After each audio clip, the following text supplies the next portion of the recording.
Showtime!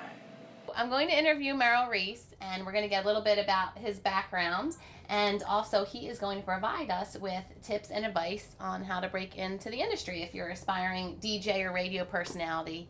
So you graduated, so on another note, you graduated from Temple, and you were doing the play-by-play there. And I also read that you actually had your own music show. Oh, that was at the beginning of when I was a freshman in college, and we had the little student station, and I used to bring in 6 records and the little 45 records and put them on and say here is and here's that. That's just to get started. Oh, goodness knows, it was some sort of 60s music. Right, that's interesting though. I was so probably surprised. the Platters and Connie Francis. The Platters. Little smoke gets It's in your eyes. Yeah. What else do you think is the biggest key to your success? I think the fact that I am passionate, the fact that as I go into my 37th season, I work every bit as hard as I did during the first season. I never approach a game and say it's just another game. And that's if the team is winning or if the team is losing. Their performance has nothing to do with my performance, other than obviously if it's a great season and there's winning games, your so-called script is better.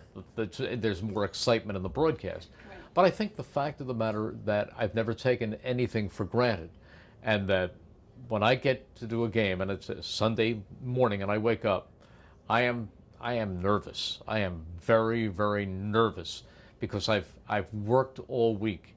And I've read everything, and I've looked at game tape, and I've spent hour after hour after hour in preparation. The easiest part of my job is once the game begins, and then I just react and broadcast the game. But the preparation is extensive, and it is maybe even more extensive now than it was 100 years ago when I began. Why is that?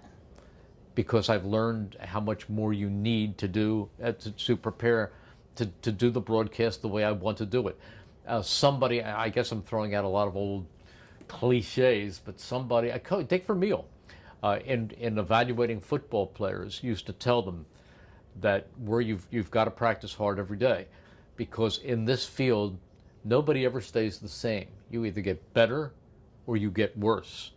And I believe that as a broadcaster, that every off season I review the tapes of the previous year, because it is my desire to be better, not worse.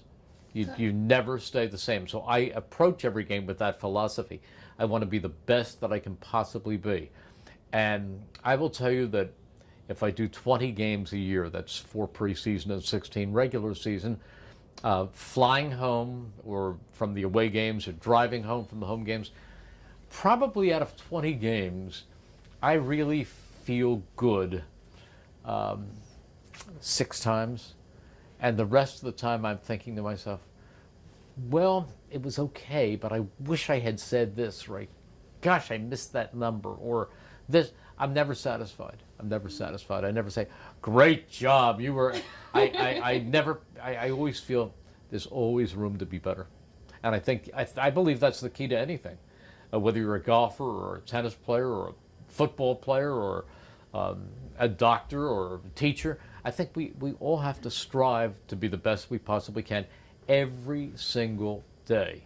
All right, ready, set, boom. The kick is away. It's got the distance. It's got the direction. It's good! Yay!